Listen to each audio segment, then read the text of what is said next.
ప్రజల ఆశలు ఆకాంక్షలకు అనుగుణంగా ఎన్డీఏ కూటమి ప్రభుత్వ సుపరిపాలనలో తొలి అడుగు పూర్తి చేసుకుంది అని రాష్ట్ర దేవాదాయ శాఖ మంత్రి ఆనం రామనారాయణ రెడ్డి అన్నారు.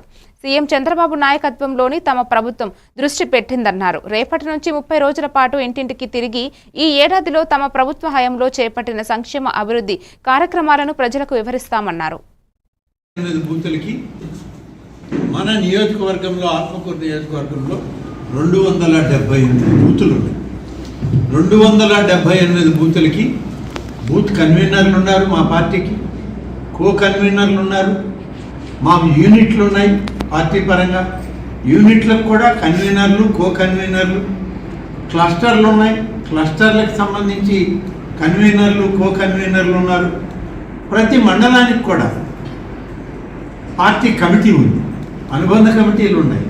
ప్రతి గ్రామంలో కూడా పార్టీ కమిటీ ఉంది, అనుబంధ కమిటీలు ఉంది. కాబట్టి ప్రతి ఇల్లు తిరగడానికి మాకు ఎలాంటి ఇబ్బంది లేదు. తప్పనిసరిగా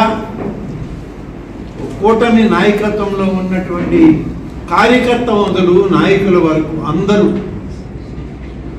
ఈ యొక్క కుటుంబాలను కలిసి వాళ్ళకి అన్ని విషయాలను చెప్పి వాళ్ళ ఆమోదం తీసుకునేటువంటి విధానంలో ఇవాళ కూటమి పార్టీలు కానీ ప్రభుత్వం కానీ పనిచేస్తుంది.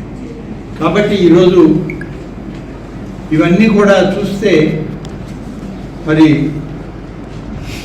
సుపరిపాలనలో తొలి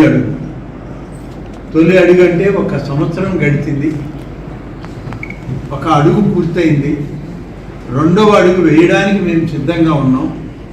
తొలి అడుగులో ఏం చేసాం, 2వ అడుగులో ఏమి చేయబోతున్నాం అనేది ప్రజల ముందు పెట్టాలి అనేటువంటిదే ప్రజాస్వామ్యయుతంగా, బాధ్యతాయుతంగా, రాజ్యాంగబద్ధంగా పరిపాలన సాగిస్తున్నామని చెప్పడానికి ఇదొక ఉదాహరణ. మరొక విషయం, ఏవైతే సూపర్ 6లో చెప్పాము